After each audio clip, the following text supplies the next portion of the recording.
Okey, Assalamualaikum warahmatullahi wabarakatuh. Hari ini hari Minggu. Okey, apa khabar semua? Saya harap anda semua sihat di samping keluarga tercinta.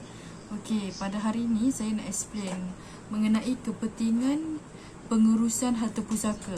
So, sebenarnya apabila kita memiliki sesuatu aset seperti rumah, kereta, wang ringgit, lepas tu saham. So ini antara instrumen-instrumen aset lah, ataupun aset yang kita ada. So bila kita ada semua aset-aset ni, kita pernah terfikir tak ataupun pernah tak kita ambil tahu macam mana kalau terjadi sesuatu dekat kita ataupun kalau kita meninggal, macam mana aset tu diuruskan?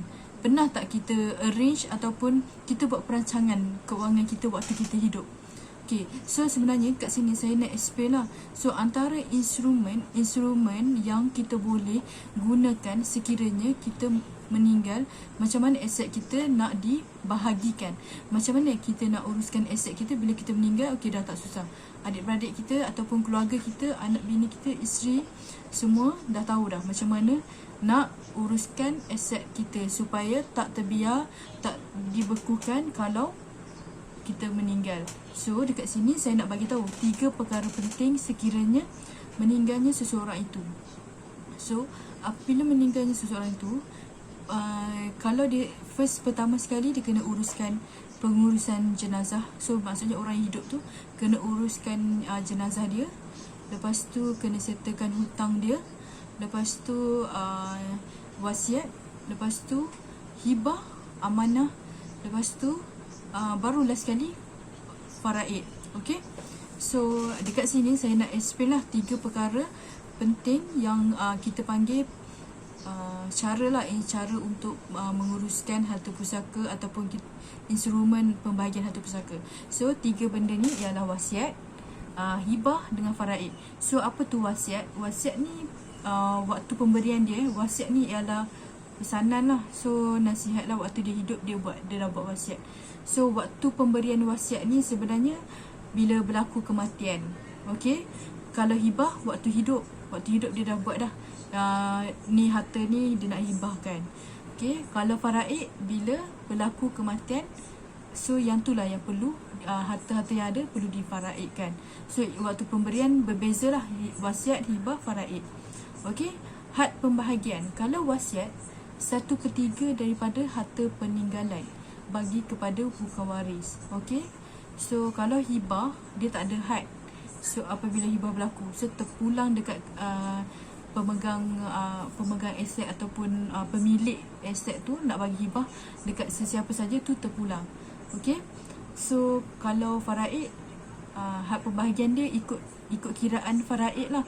So maksudnya kena kira lah berapa orang family, berapa orang adik-beradik dia ada, berapa orang isteri, lepas tu mak ayah dia. So kena buat kiraan faraid. Okay, so kalau tak faham bab-bab ni, boleh PM saya lah. So saya boleh buat kiraan, saya boleh ceritakan macam mana.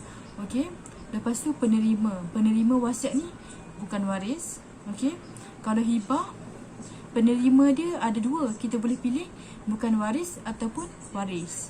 Okay, so maksudnya dia boleh bagi banyak mana pun boleh. Okay, kalau faraid, confirm lah waris keluarga. So kalau faraid ni waris keluarga, kalau dia bukan Islam dia tak boleh dapat faraid. So dia dah terbatal. Kalau dia pembunuh kepada pemilik harta tu, dia tak layak untuk dapatkan aset tu. Okay, persetujuan waris. Kalau wasiat ni perlu persetujuan waris. Jika penerima perlu dapatkan persetujuan waris lain. So sewaktu pembacaan wasiat ni, kena pembacaan wasiat ni dia akan tengok waris setuju ke tak. Kalau 1/3 dia memang tak boleh tentang. Tapi kalau waktu dia buat wasiat tu lebih daripada 1/3, siapa-siapa waris tu dia boleh tentang. So bila nak buat wasiat ni perlu organisasi yang profesional lah untuk arrangekan semua dokumen-dokumen wasiat, senaraikan berapa aset-aset yang ada. Lepas tu totalkan jangan lebih 1/3 kalau nak buat wasiat. Kalau lebih nanti akan jadi problem lah bila dia meninggal. So kalau waris tak setuju, confirm wasiat tu dah terbatal. Okay, tapi kalau hibah tak payah. persetujuan waris. So tak kisahlah, so terpulang. So kalau dia nak hibah takaful, contohlah hibah takaful, memang ada dokumen lah yang kita pencarum tu dia memang ada tulis lah untuk buat hibah takaful. Tapi kalau hibah bercagar ni ataupun hibah yang rumah semua tu, dia kena make sure rumah tu kena settlekan loan dia dulu, baru boleh buat hibah. So kat situ panjang lah kalau saya nak cerita pasal hibah bercagar ni. So itu salah satu instrumen lah. So boleh juga buat hibah bercagar. Boleh buat juga hibah bercagar. So benda-benda ni perlu dapatkan nasihat yang lebih pakar lah untuk explain berkenaan benda ni. Okay, kalau dari segi faraid, persetujuan waris lah. So dia faraid ni kena ikut portion lah, ataupun percentage, ataupun kiraan bahagian-bahagian pecahan tu. So kalau dapat pemufakatan daripada adik-beradik untuk bahagi sama rata, terpulang lah.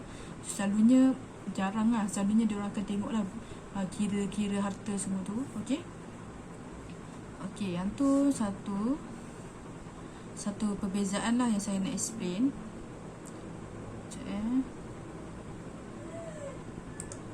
Okey, kalau harta tak dibekukan ni, kalau contoh realiti perancangan harta pusaka yang patut anda tengok. Okey, kalau harta dibekukan, berwasiat kan, berwasiat dia kena lantik wasi lah. So lantik wasi, geran probate untuk pemanggilan pusaka.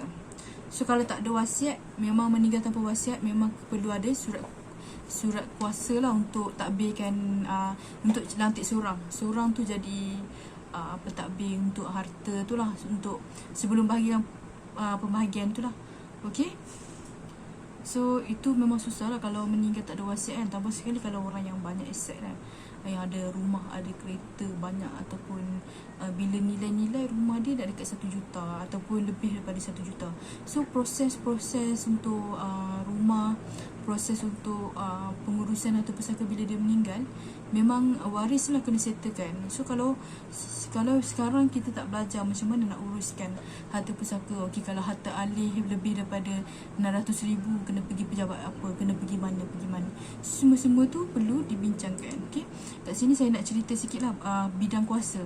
Okey, bidang kuasa pentadbiran harta pusaka lah. So pihak-pihak yang mempunyai kuasa kan. So amanah raya harta pusaka, amanah raya kuasa mengeluarkan surat kuasa. Maksudnya nak keluarkan surat kuasa untuk handle harta tu. So atau perbadanan amanah raya. Kalau harta alih kurang 600,000, pergi ke amanah raya. Kalau pejabat pusaka kecil, harta tak alih je, ya, atau bercampur, atau tak alih atau bercampur dengan harta alih, kena kurang 2 juta. Itu pejabat pusaka kecil. Mahkamah Tinggi Sivil harta pusaka besar. So kalau nak harta pusaka besar ni, harta alih 600,000 ataupun harta tak alih bercampur dengan harta alih melebihi 2 juta. Okey, so anda patut tahu berapa jumlah yang sebenarnya yang kos. So saya nasihatkan setiap aset, tak kisahlah aset tu kita dah habis bayar ke, belum habis bayar ke, so pastikan anda tengok berapa jumlah aset yang anda dah ada setakat ni. Kira balik total kereta, rumah, RM, loan rumah tertunggak. Sama juga macam hutang. Kalau aset ada tapi hutang pun ada, kena senaraikan total hutang yang anda ada dekat bank, ataupun hutang dengan individu, hutang dengan bank ataupun institusi yang bercagar tu lah. Okay, kena senaraikan berapa. So totalkan semua aset anda, hutang anda.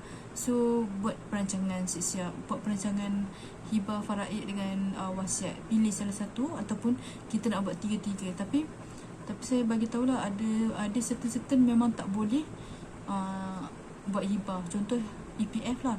EPF memang tak boleh buat hibah. So EPF itu memang perlu dibahagikan ikut faraid lah. Walaupun dekat EPF tu kita letak penama. So penama tu sebenarnya ialah orang yang pentadbir duit tu je, ataupun wakil duit tu. So bila penama tu kita letak dekat EPF, So orang yang dapat duit tu, kalau dia dapat duit tu, dia kena agihkan ikut faraid. Dia tak boleh ambil semua, sebab itu hak orang lain, hak pemilik faraid lain, pemilik waris yang layak dapat faraid lain. Okey. Okey. Okey, setakat ni yang tu saja saya punya penerangan. Kita boleh jumpa dekat waktu yang lain. So saya harap anda semua jelas. Boleh PM saya kalau nak lebih lanjut lah berkenai dengan 3 perkara penting: wasiat, hibah dengan faraid.